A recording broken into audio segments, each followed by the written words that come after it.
Yeah, thank you Hi, very hi. much, Mr. Pang, for the kind introduction. And I also like to thank you also, Jun Shou, who has actually agreed to help me show the slides. And I would like also to say thank you to all of you for taking your valuable afternoon to be with us here today. Yeah, I really appreciate it. I hope you find my talk interesting and that if you have any questions, please feel free to ask later. Okay, so shall we start with the poll, Jun Shou? Thank you. Because it's, sorry, the second slide. Next, second slide, please. The second slide, next. Okay, roughly this is what I will cover. We will start with the notion of gender equality to ensure that we are actually at the same page, because when we mention the word gender equality, it means different things to different people. And following from that, I will look at the notion of gender equality in Buddhist societies at 3 levels. The level of Buddhist teachings, because, as Mr. Pang has mentioned, the Buddha actually said that, men and women can equally attain the highest spiritual enlightenment. So it could, Buddhist teachings may be equal, but on the other hand, what about in terms of Buddhist institution and also Buddhist practices? So those are the 3 levels that I'll be looking at. And I will focus mainly in the Thai context, given the time constraint, but much of that's been mentioned about the Thai could apply in the Indonesian Theravadian context. And if time allows, I would also speak briefly, maybe 3 minutes to 5 minutes, about the Japanese context. Okay, let us start with the poll to ensure that, to see where we are at with regards to our understanding of the notion of gender equality. Next, please. Next, poll.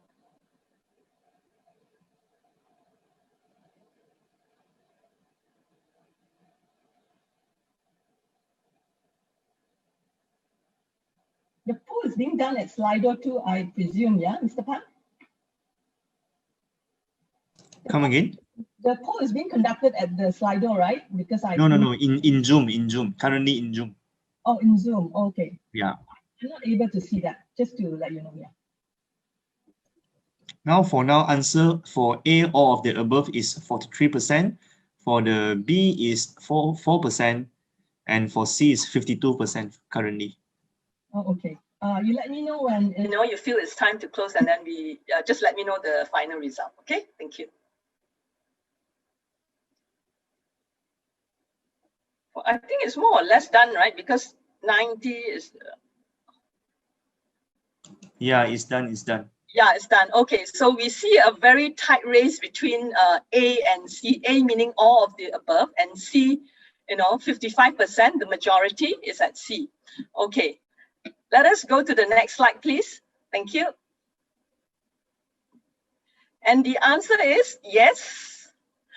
I'm actually with the majority. It's actually number 3. Women and men enjoy the same status, right, resources, opportunities, and protection, right? And also they either enjoy the same one or they have access to the same status, rights, resources, and opportunities and protections. Because when we say gender equality, yes, in many situations, you require for men and women to be treated the same. Say, for example, the right to vote. Men and women should have the right to vote. But on the other hand, it does not mean that it has to be treated exactly the same or alike in all circumstances, which is why I didn't include number 1. Because, for example, we know that women can give birth, men cannot, right? Yeah. So in a sense, biologically, you cannot treat both the same. Yeah. And also, in situation like that you heard Dr. Lai Suet Yan shared just now, in terms of the political arena, member of parliament dominated by men, right? So in that sense also, when you wanted to encourage more women to participate, then you need to look at, for example, certain legislation or certain quota system, so that more women get elected to be member of parliament. Because currently, due to the boys' network, so to speak, women don't get a chance to run. Or if they're given a chance to run, they're given seats that are not winnable. So, you give a seats to run, but, you cannot win the place. And of course, also number 2, men and women has to be the same. Many people think that when we talk about gender equality, it means that men and women has to be the same. And I would say that this is not necessarily true. This is not true because, just as we look at disabled people, disabled people has to be the same as able-bodied people so that they be, given gender equality? No, right? But on the other hand, we ensure that they actually have access to that. For example, for those who are disabled, we actually make sure that there's lift, there's ramp rather than just staircase. So which is why I wanted us to focus on, or to ensure that we are actually on the same page with regards to our understanding of the notion of gender equality, which is women and men enjoy the same status, right, resources, opportunities, and protection. And that's the notion of gender equality that I'll be using throughout the presentation. Next slide, please. And the focus of my presentation to answer the title, Whither Gender Equality in Buddhist Society, would be on Asian Buddhist women who have actually become agents of social change to reclaim their heritage as provided by the Buddha for them to be female monastic. And when you become female monastic, it also means that they also become spiritual leaders, ritual specialists, and religious innovators, challenging the gender inequality in their respective societies. Next, please. So when we look at the situation in Thailand, right, before women can become female religious person, by monastic ordination, you find that women can only become mechi by observing 5 to 8 precepts, whereby if you compare to a bhikkhuni, a fully ordained female monastic, they actually observe 311 precepts. So due to that, you find that they don't enjoy equal status, and they are not treated the same as monks are treated. And I share here one of the narrative that's being shared in a researcher. When Wabi wanted to become a mechi, this is what her father told her. He pointed out that going forth as mechi is not the same as going forth as a monk, because you have to work every day in the kitchen, cooking for all those people. She had to cook breakfast and lunch. It was difficult. And she never chanted, she only cooked, which actually emphasized the fact that, when you become a mechi at monastery, and where monks are as well, you become a cook rather than have time to practice. And this is also because of the fact that their position is seen as ambivalent. In one sense, they're seen as being otherworldly, because as mechi, they are not allowed to vote, just as monks are, they are not allowed to vote as well, because you're not supposed to be involved, in the worldly affairs. But on the other hand, they're also considered as worldly, because they don't get free medical care, and also they don't get free bus transportation. Compared to monks, monks actually get free medical care and they get free bus transportation. This is because in the Theravadian tradition, when you ordain, you're not supposed to touch money. So you can see their ambivalent situation. And of course, in the case of mechi, it's also not helped by the fact that most of them are from rural areas and they are not well educated. This is the general overview, because of course, there are always exceptions to the rule. Okay, next, please. And with regards to the female monastic ordination, there are of course institutional obstacles, because they are not recognized by the state and the Sangha Supreme Council, which is the religious authority in Thailand, which composed of only male monastic. And in the case of Thailand, also the religious authority holds centralized power. So if they say, you cannot ordain female monastic, male monks are not allowed to ordain female monastic, then, they can't do it. Compared to the situation in other Theravadian countries such as Sri Lanka, there's no centralized power. So if certain sect wants to do it, they can still do it, which is why now you see that the flourishing of female monastic ordination is actually also, conducive due to the situation in Sri Lanka. So clearly from what, I've shared here, there's clear gender inequality in Buddhist institution, the fact that it's only monopolized by male, And also, officially, they do not support female or the revival of female monastic ordination, based on this following textual support. They were saying that if you look at the Vinaya, which is the monastic code of discipline, when you want to ordain a woman to be a female monastic, you need dual ordination. That is, you need to be ordained by a chapter of bhikkhuni and also a chapter of bhikkhu, right? But because female monastic lineage, they claim, was not established in Sri Lanka in the 3rd century, then therefore it's not possible, because if you don't have female monastic chapter, you can't do a dual ordination, obviously. Okay, next slide, please.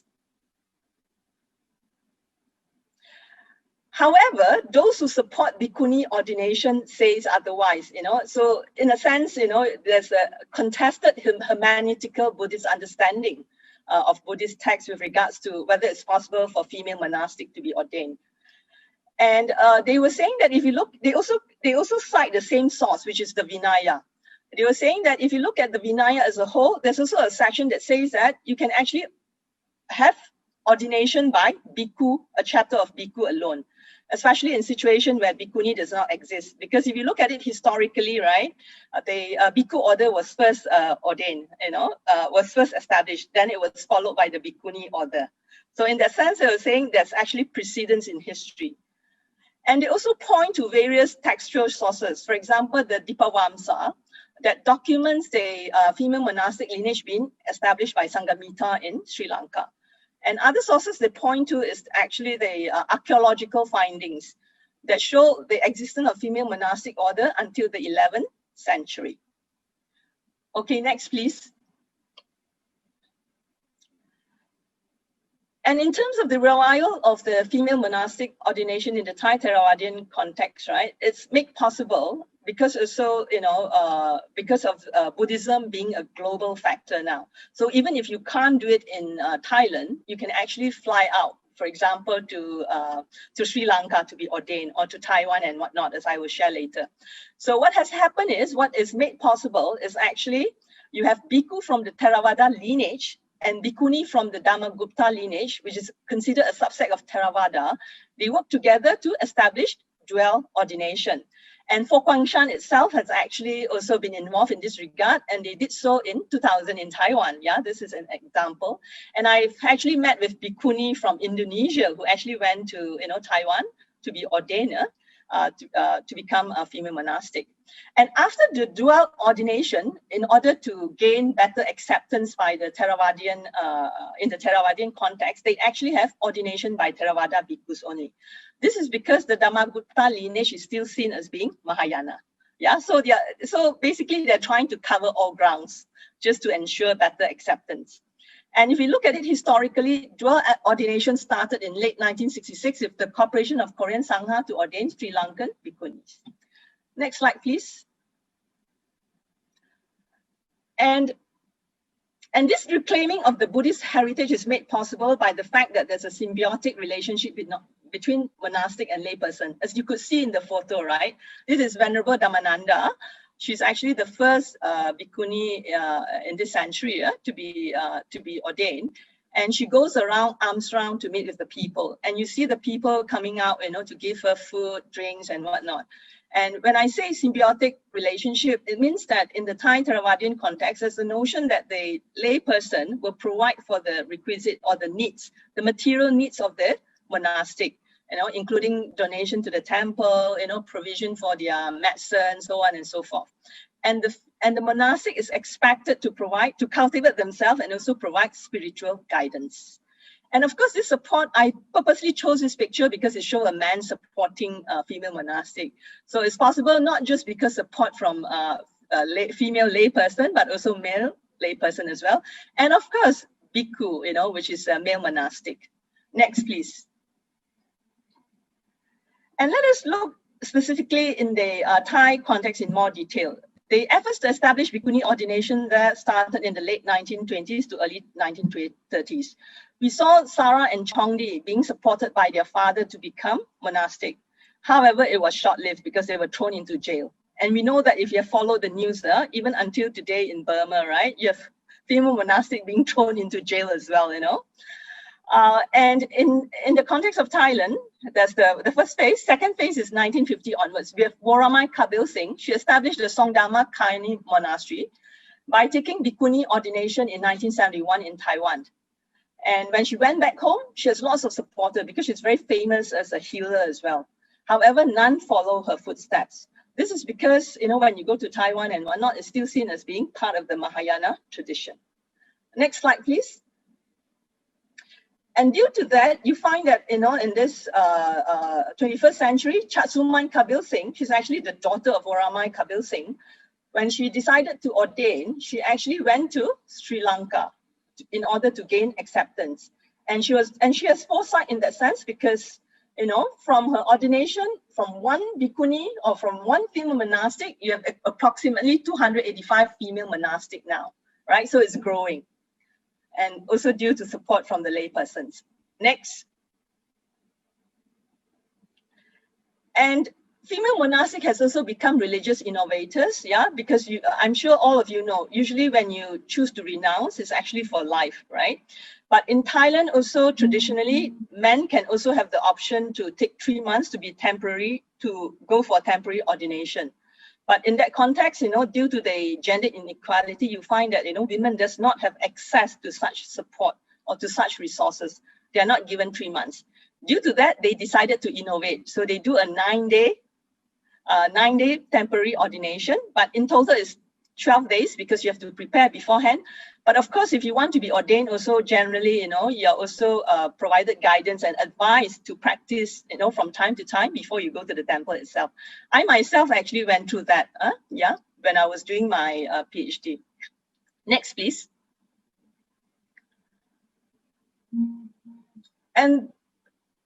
And temporary ordination is very important because when you hold this ceremony, you find that their parents, your friends, and whatnot coming to be there with you. So in a sense, it also raised awareness on the possibility of temporary ordination, or for the fact that women can become female monastic if they choose to. And also, I just wanted to share this, you know, this comment was made in jest, you know, she was making it jokingly by one of the women who went for temporary ordination. She was saying when she came here, you know, it was like joining a secret society, you know, because all the things that she doesn't know about the monkhood and whatnot, what it entails, is something that has now become possible to her, right?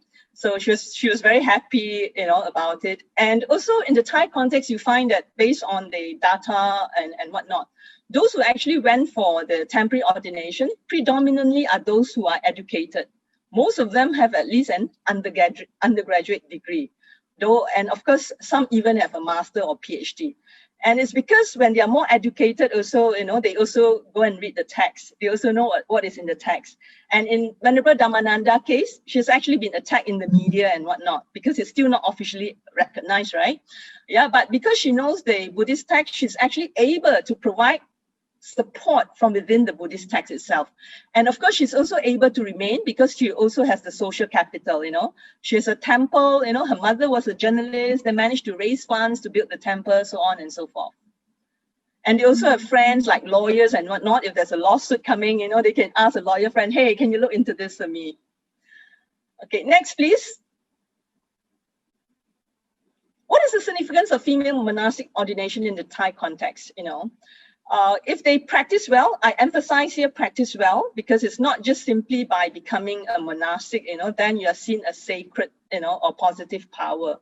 But if they practice well, meaning they observe their precepts and purify their minds, they're also considered as sources of merit. Previously, this is seen only as being a domain of monks, right? And the sacredness, therefore, is not only in their robes or gender, or, you know, just because you're male or female, but because of how well they practice as a monastic. So in the Thai context, it actually revisits understanding, or it challenges understanding of female gender as only becoming a mother or mistress. Because whether you're a mother or mistress, you're seen as attached still, but never a monk. Or to be seen only as receivers of merit and supporters of Buddhism, but not a spiritual leader, which actually has implication for the female psyche as well. Because then you always feel that you're less, you know, just because you cannot be a female monastic. Okay, next. Next, please. Okay. Instead, when they practice well and they become a female monastic, women are seen as conveyors of blessing. So symbolically, women can represent sacred and positive power. Rather than just, you know, traditionally, they are seen as representing sensuous desire and the cause of monks' downfall. And this is also institutionalized in religious education in the monkhood. You know, if you look at some of the literature that has been written about it. So you find that there's a more positive portrayal of women in that sense. Next, please. And the significance of female monastic ordination, on the other hand, also works to counter gender inequality in Buddhist teachings. In Thai also, in the Thai context also, there's also teachings about the inferiority of the female sex, you know, that spiritually and also spiritually they are inferior. Because when you're born a woman, you're considered to be born a woman because of your bad actions in the past, right? So there's also that kind of belief. And also the belief that I mentioned that women is seen as men's downfall. So when they are female monastic, they actually provide different narrative, to counter these unequal teachings. For example, the one that Mr. Pang mentioned, that women are equal as men because they also can gain the highest spiritual enlightenment, right? Yeah. And of course, to focus that monks also has to be responsible for their own action, because the reason why they highlighted lots of examples of women as the men's downfall is because they only quote from texts that cite that since they are monk, right? But when I went to the temple, you have female monastic also quoting example of how Mara, right, appear in the guise of men to tempt them. So you see the gender dynamics there. It's like both texts have actually both incidences or stories, men and women as a seducer. But when we look at the Buddhist education, it only focuses on women. It only focuses on women as seducer because the monastic is only dominated by men. Okay, thank you. I see the reminder. There's only 5 minutes. Thanks. Next, please. Next, please. Oh, okay. Other gender inequality in Buddhist practices are, like temples in the northern Thailand. They prevent women from entering the main stupa because stupa has Buddhist relics, right? It's considered as sacred, and this is because women's body is considered as polluted due to the fact that women can menstruate.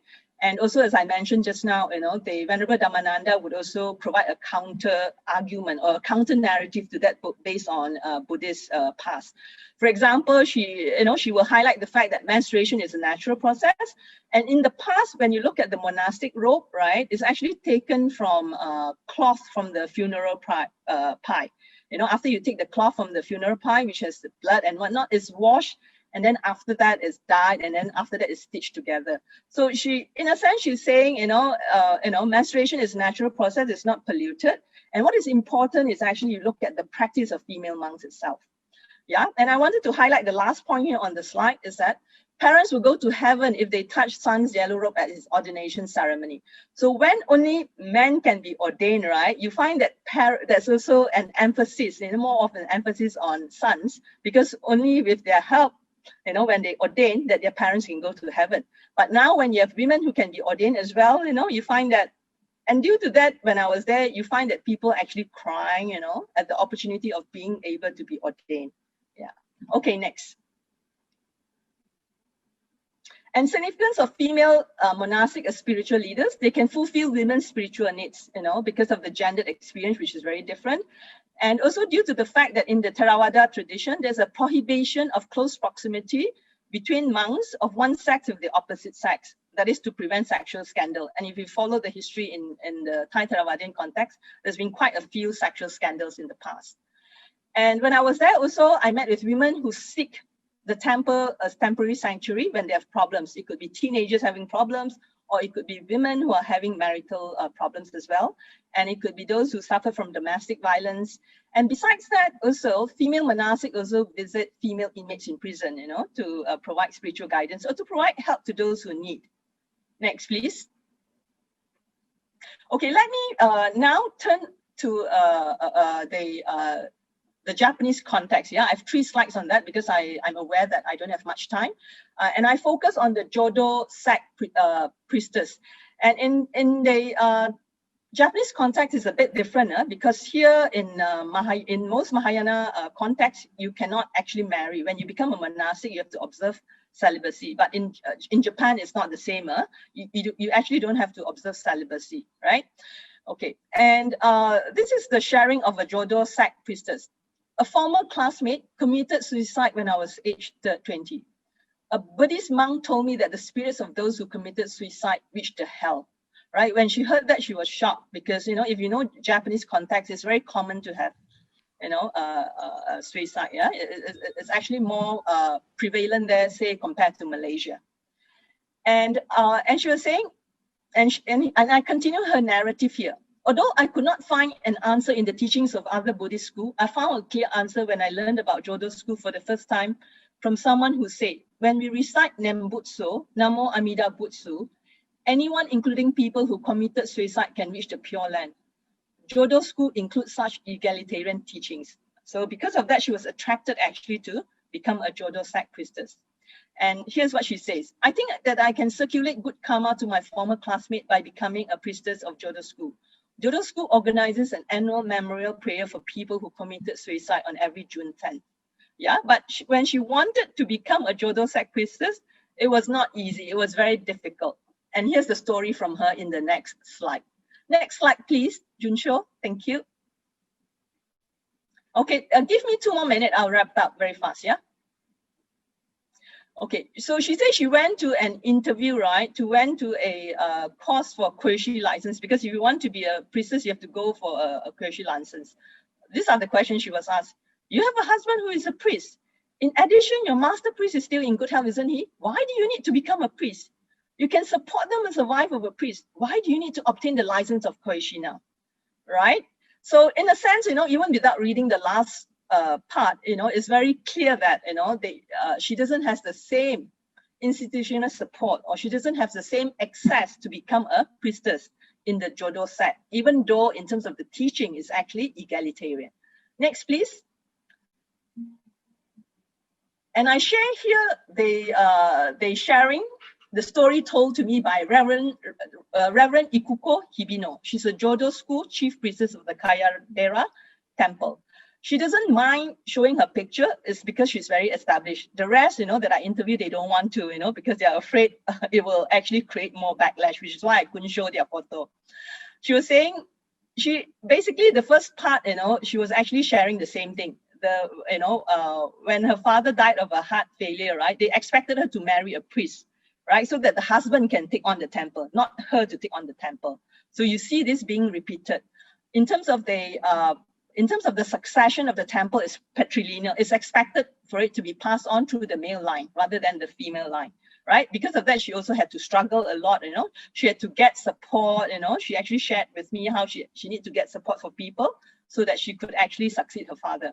And not only that, in terms of the pitch of voice, she was saying that basically based on what she shared, the pitch of voice is actually based on the male pitch, which is why when your ceremony, you see monks leading, you know, not female. And for her, she actually has to go for a special training so that she could have the same pitch of voice as that of a male priest. So in a sense, you also see that in terms of access, in terms of opportunity, right? And in terms of their status, it's actually kind of different.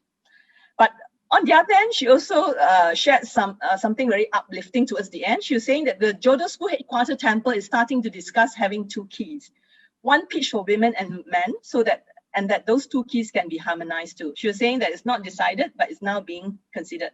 So hopefully one day this will become a reality. Okay, next please. Which is also my concluding remarks. And after that, we have a last poll. So the title of my talk is Whither Gender Equality in Buddhist Society. Where is it heading? Okay, I'm very happy and I'm very hopeful to share that we are advancing towards gender equality in Buddhist society. Of course, there are backlash here and there, but on the other hand, you know, we have brave women who actually have come to the forefront and say, doesn't matter. You want me to throw into jail? By all means do that. I still have faith and I'll still continue to do what I think has actually been provided to me by the Buddha himself. So yes, and I've actually spoken about it in the 3 contexts in terms of gender equality in the Buddhist teaching, institution, and practices. And of course, also, I'd like to conclude by saying it's not women themselves who play a role, but also the support from male, whether as monastic and layperson, is very important. As we all know, right, what complete the Buddhism is actually the symbiotic relationship between female monastic, male monastic, male layperson, and female layperson. Okay, with that, I conclude.